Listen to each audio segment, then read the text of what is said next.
Hello everyone, আসসালামু আলাইকুম। আজকের আমি একটি পিঠা তৈরি করব। অনেক মজার একটি পিঠা, আর সেটা হচ্ছে নারিকেলের তক্তি পিঠা। পিঠাটা খেতে আসলেই অনেক বেশি মজার, আর অল্প কিছু উপকরণ দিয়ে ঝটপট এই পিঠাটা তৈরি করা যায়। তো আপনারা এটা ট্রাই করে দেখতে পারেন। তো পিঠা তৈরির জন্য প্রথমে আমি একটি ব্লেন্ডারের জগের ভিতরে 2 কাপ পরিমাণ নারিকেল কোড়া নিয়ে নিলাম। এবার এটাকে আমি হালকা একটু ব্লেন্ড করে নিব। একদমই হালকা, এটা বেশি সময় ব্লেন্ড করা যাবে না। তো এদিকে আমি চুলায় একটি প্যান বসিয়ে তার ভিতরে দিয়ে দিলাম 1 কাপ চালের গুঁড়া, আর এটা হচ্ছে আতপ চালের গুঁড়া। এবার এই চালের গুঁড়োটাকে আমি হালকা একটু ভেজে নিব, যাতে চালের গুঁড়ো থেকে ভিজা ভাবটা চলে যায় আর একটু ঝুরঝুরা হয়।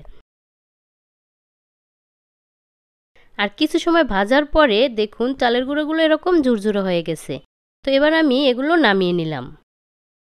তো আবারও আমি চুলায় প্যান বসিয়ে দিলাম, আর আমি যে নারিকেলটা ব্লেন্ড করে রেখেছি, আর এই যে নারিকেলটা কিন্তু আমি এরকম হালকা একটু ব্লেন্ড করেছি। তো এই নারিকেলগুলো প্যানের ভিতরে দিয়ে দিলাম।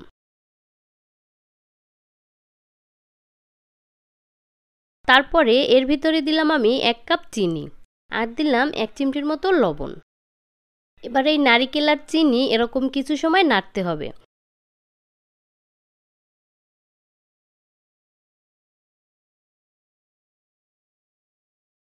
আর নাড়তে নাড়তে যখন আঠালো হয়ে আসবে, এই যে এরকম একটু তারতার হয়ে আসবে, তখন এর ভিতরে দিয়ে দিতে হবে চালের গুঁড়া।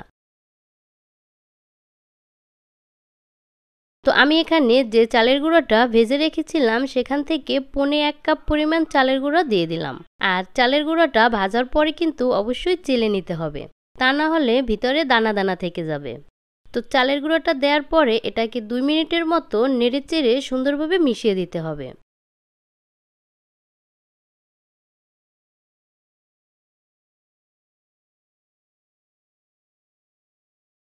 আর এই যে এটা কিন্তু এবার হয়ে গেছে। এবার নামিয়ে নেব। তো আমি এরকম একটি প্লেটের ভিতরে কাইটাকে নিয়ে নেব, আর তার জন্য প্লেটের গায়ে তেল লাগিয়ে দিয়েছি। এবার কাইটের ভিতরে ঢেলে দিলাম, আর কাইটা দেওয়ার সাথে সাথে এটাকে এরকম ছড়িয়ে সমান করে দিতে হবে। তারপর এটাকে 10-15 মিনিট এভাবে রেখে দেব একটু ঠান্ডা হওয়ার জন্য।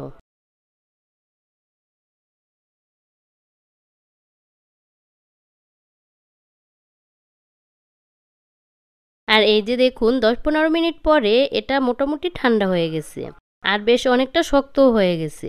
এবার আমি এটাকে তক্তি তক্তি করে কেটে নেব।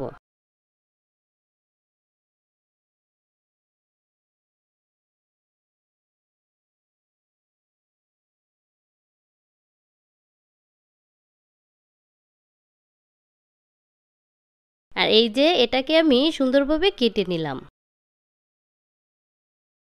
এবার একটু পরিবেশন করে দেখাচ্ছি। আর এই তো দেখুন তৈরি হয়ে গেল মজাদার নারিকেলের তক্তি পিঠা। তো অবশ্যই আপনারা এই সহজ সিম্পল পিঠাটি ট্রাই করে দেখবেন।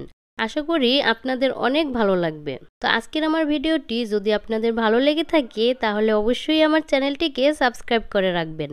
ভালো থাকবেন সবাই, আল্লাহ হাফেজ।